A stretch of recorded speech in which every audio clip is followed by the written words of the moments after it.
Now, I have claimed in the past that the Leatherman Micra and its scissors are really bad.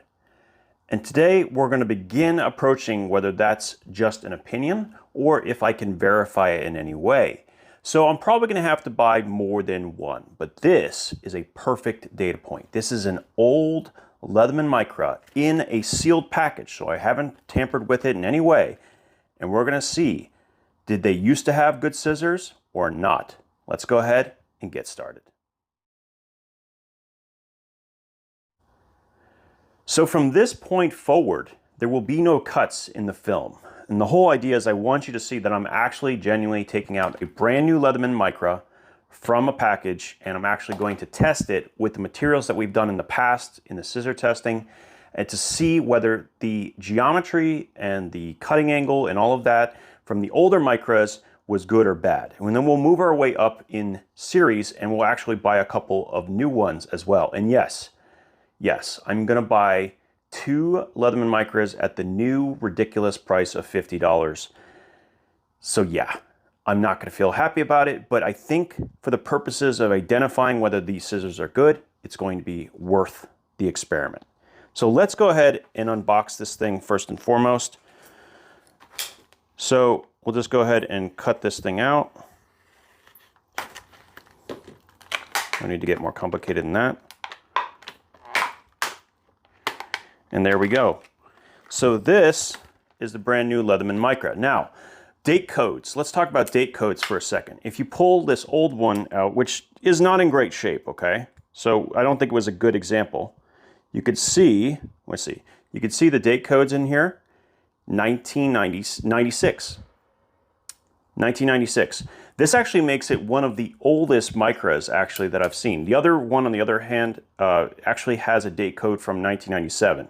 That just tells me that one half was made in 97, the other half was made in 1996, which is still a very old Micra. We're going to take a look and see what we have in here and see what the date codes are. So let me pull all these out without cutting myself, preferably. And where's the date code? Where is the date code? I actually don't see a date code on that side. Am I crazy? Oh, wait. There it is. And I can't read it, damn it. It's not stamped very well. Let me try the other side. That'll tell me. And they're pretty close if they're far away apart at all. Okay, this one is made in, holy moly, those are some seriously tough to read date codes.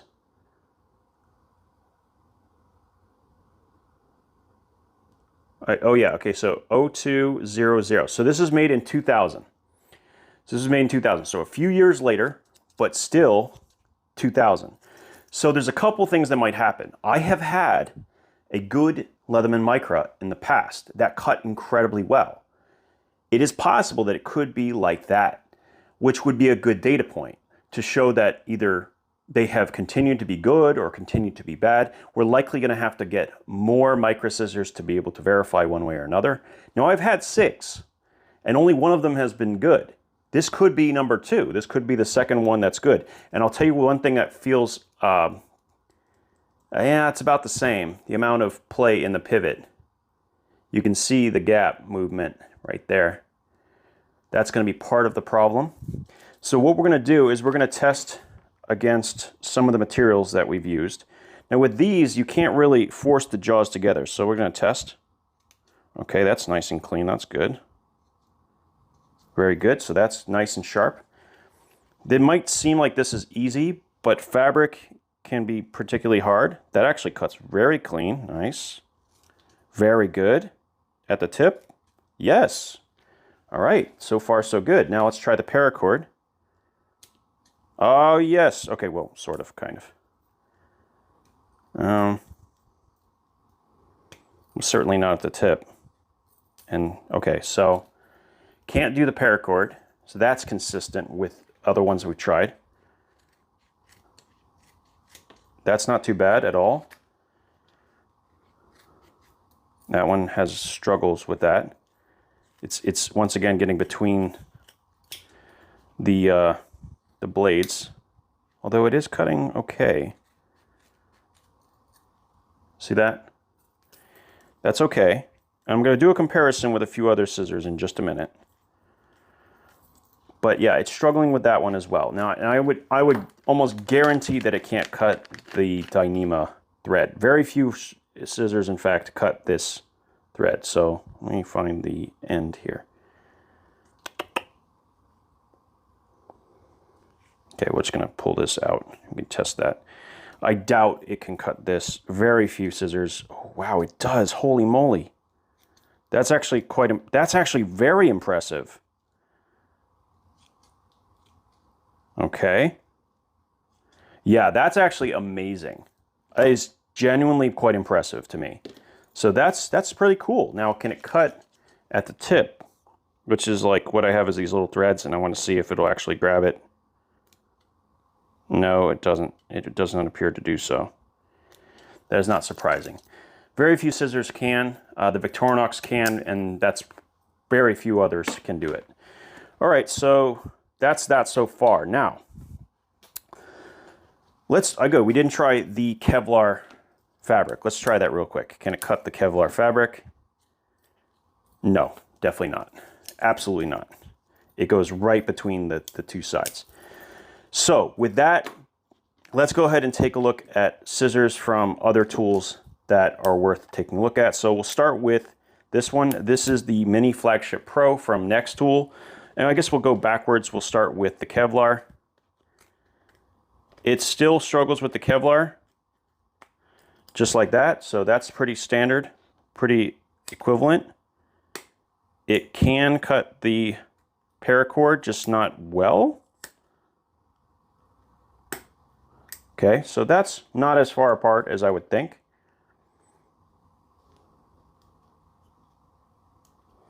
Okay, there we go. That cuts. Does it cut this? Does not. So actually the scissor geometry on the Micra so far is better from this. And this is 23 years old. So I guess it's not a perfect example of what a Micra would be if you were to get one, but it's a good test nonetheless. What else do we have? Oh, we have the other material, so you can take a look and see. This has having a similar problem. And actually, you know what? Let me go with something else. Let me grab this scissor real quick and test this. That actually cuts better than the large scissor, which is kind of surprising. Oh, and wow. This is the wow. This is the P1. This is the scissors that are part of the plier-based version. This is the Otacle P1. I actually didn't know that would cut that material. That's pretty cool. And since we're at it, let's go ahead and try everything else. No problem with the fabric. What about the Kevlar, which is always a pain? I mean, it doesn't cut that particularly clean. So, I mean, it cuts okay, but it's still not very good. Kevlar is a real pain for scissors. It's also going to struggle with thicker material stuff, and it does, in fact, cut paracord if I remember correctly. It's just a little bit narrower.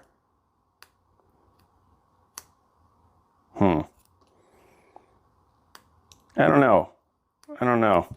Interesting. It does cut it, but it's not particularly easy. Not a lot of scissors are doing well today, which I find quite interesting. Let's go ahead and try the one on the dime. So far, none of these scissors come remotely close to comparing to what you get with a Victorinox, and that includes the 58mm Victorinox. See, this one doesn't even cut the fabric. This is the Gerber dime. It's a brand new Gerber dime, by the way. Let me go ahead and press in a little bit. Oh, I have it upside down. Oh, see, now it's cutting. Yeah, that cuts. But what you're doing is you're pulling in. Okay, yeah, you're pushing the two blades together. Let's try this real quick. No, it's too much flex in the blades. Not way too much flex in the blades. A lot worse than the one on the Otacle P1. where am I going with this? Okay, so this did better than I expected, for sure. It struggled with some other things, but I think we're gonna have to go and grab a Victorinox. So it might take a second, but give me a second. All right, I need one with a scissor. Here we go. All right, yeah, this will work. All right, so here we got a larger scissor, but this is the same as the one on the 91 millimeter. So you'll be able to see pretty well the difference between Victorinox scissors and basically everything else. No problem, absolutely no problem. And here's where it really shines. Look at this. That's Kevlar thread, and it cuts it cleanly. Watch this. Clean cut, perfect. And it has no trouble. I mean, it's not even a lot of resistance. Boom. Now this is seatbelt material. Once again, almost no resistance.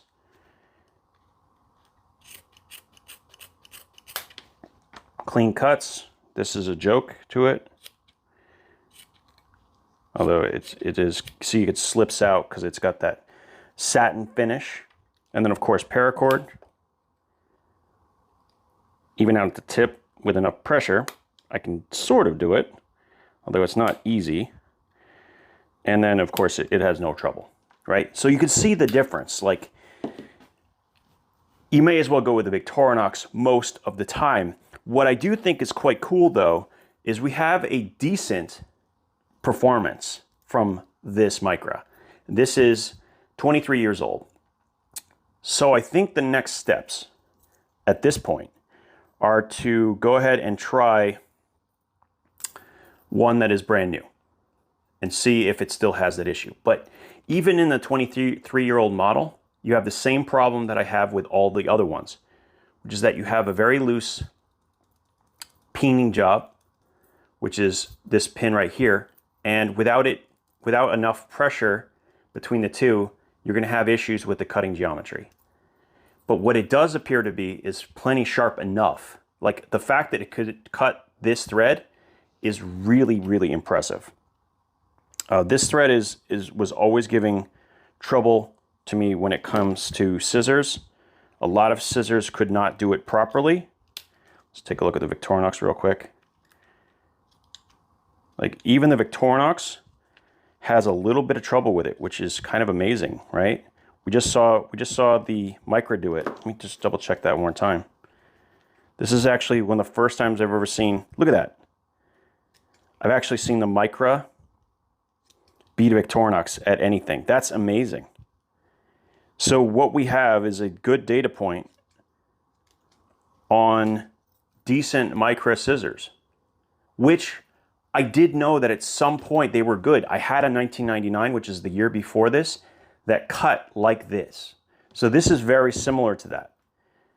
It still had, but mine was not this loose. Maybe it's just a difference of peening between the generations. So let's go ahead and get ourselves another Leatherman Micra. I cannot conclude one way or another if the Micra scissors are bad now based on this tool, because it is so old. But what it shows me is that there still was at one point a good Micra scissor, like this one, that can do a decent job. It still has that problem where there's too much space between the blades. And that is just simply not the case with something like a Victorinox. There is literally no play at all in a Victorinox scissor. And notice that the blades are actually bent into each other like this, across each other. So when they flex, watch, they come together, like they actually cross. So you don't need any effort except pressing down. It's why they're so insanely good. $50 for the new one, hard to say. I think I'm gonna have to try it. This was an older one and I did pay $50 for it. Well worth it, because frankly, this is a 23-year-old tool and it was in its clamshell packaging, which is pretty awesome. And now I have a good representation for my kit. So I actually have a box that has all of the tools kind of in order to some extent. I have a few that I'm missing, but I believe the Micra was 1, 2, 3, and 4, and 5. It was number 5. in the list. So it's going to replace this one, which is kind of beat up. We have, of course, the PST. We have the the mini tool, the super tool. I think this is the PST2. And then we have the flare, and we also have the side clip, the crunch. I have a few others I need to get, but that's a perfect representation of the Micra for that kit. So let me pull this out of here. I guess we have to post this. We have to have this as a data point, but it's sort of inconclusive, right? Clearly, it still has issues with things like paracord, but it's cutting also materials like Dyneema, which even the Victorinox scissors struggled with. That's an important data point, and I think that we need to see what the new one does. So I'm going to order 2 from Leatherman today to see whether this is something that we need to, conclude whether it's good or bad. Yeah, this is going to be a rough video to post because I sound like an idiot when I talk. But hey, we can't cut anything because I need to show that this is for real and that I didn't actually manipulate the data. As always, guys, thank you for your time, and we'll talk again soon.